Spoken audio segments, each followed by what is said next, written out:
On a dreary January morning, in the heart of London, Prime Minister Keir Starmer sat in his Downing Street office, poring over reports on the post-Brexit British economy.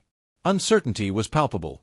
Trade relations with the European Union had been strained, and the need to strengthen ties with the United States had never been more pressing. Suddenly, his personal assistant, Emily, burst into the room, a concerned look on her face.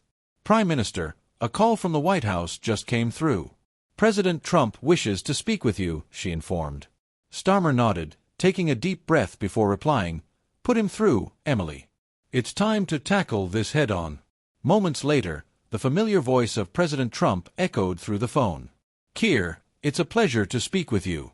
I've been watching how you're handling things in the UK." "Impressive," Trump began, with his characteristic confident tone. Starmer, with a wry smile, responded, "Thank you, Donald. I'm trying to keep the ship afloat in these turbulent times." Trump laughed. I know.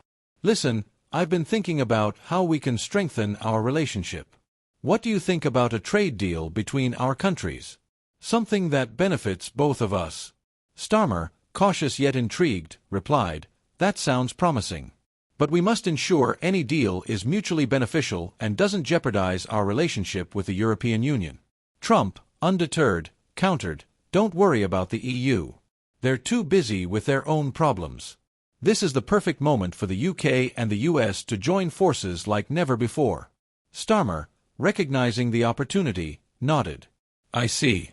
But we must be transparent and ensure any deal is in both parties' best interests." Trump, with a mocking chuckle, retorted, "Of course, Keir. I'm no novice in these matters." The conversation continued for over an hour, discussing details about potential trade deals, defense collaborations, and diplomatic strategies.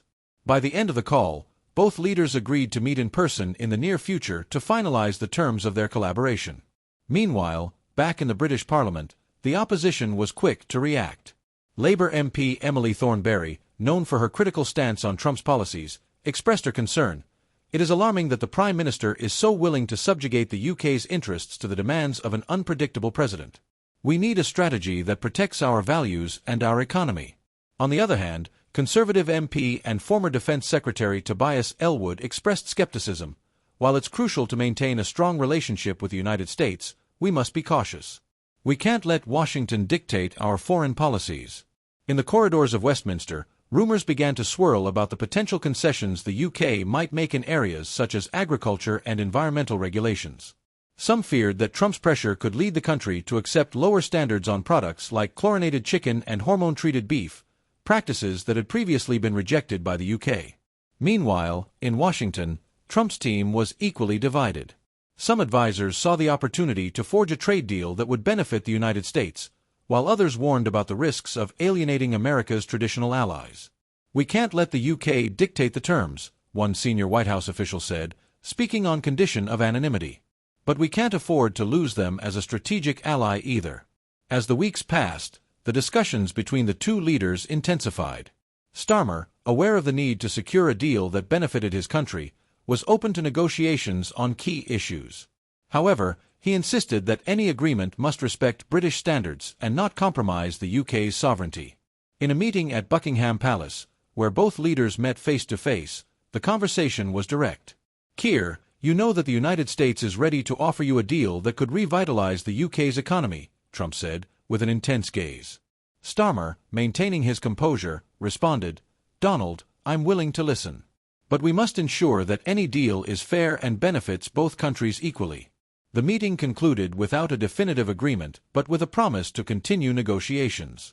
Back in London, the British press began speculating about the possible implications of a deal with the United States. Some economic analysts were optimistic about the potential to access a larger market and attract U.S. investment. However, others warned about the risks of over-relying on a single trading partner and the potential fallout with the European Union. In an interview with the BBC, economist John Maynard Keynes cautioned, "It is vital for the UK to maintain a diversified trade policy. We can't put all our eggs in one basket."